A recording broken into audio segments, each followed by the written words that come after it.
An initiative to legalize marijuana may have found its way to the November ballot. Organizers say they turned in enough signatures for the Oregon Cannabis Tax Act today, which would legalize and tax the drug, creating a commission to regulate supply. A similar initiative will be on the ballot in Washington.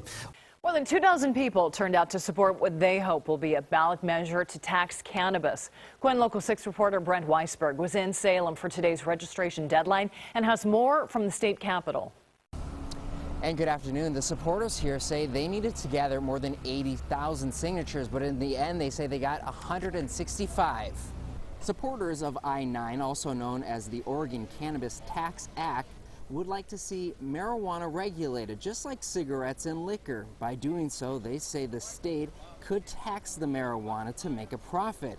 Officials here say that this measure would free up an estimated $60 million in Oregon. They say that money could be used to better fund Oregon's law enforcement agencies. We specifically drafted this bill to be upheld in federal court, and we did it in several ways.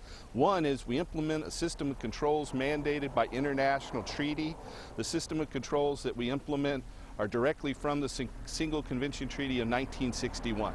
Last year, however, voters rejected a measure to allow dispensaries to sell a small amount of marijuana to people with medical marijuana cards.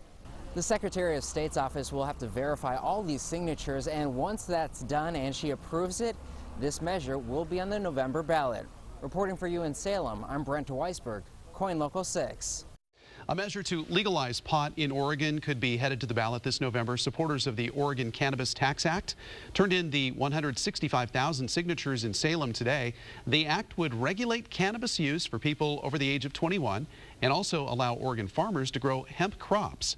They say hemp crops can be used for a number of purposes, including food, biofuel, and sustainable fiber. What we want to do is restore industrial hemp for fuel, fiber, and food products. We think that'll create tens of thousands new living wage jobs. That's why we have the support of Oregon's largest private sector union, the United Food and Commercial Workers Union. Supporters turned in double the amount of signatures needed. The state will have 30 days to validate them for the ballot.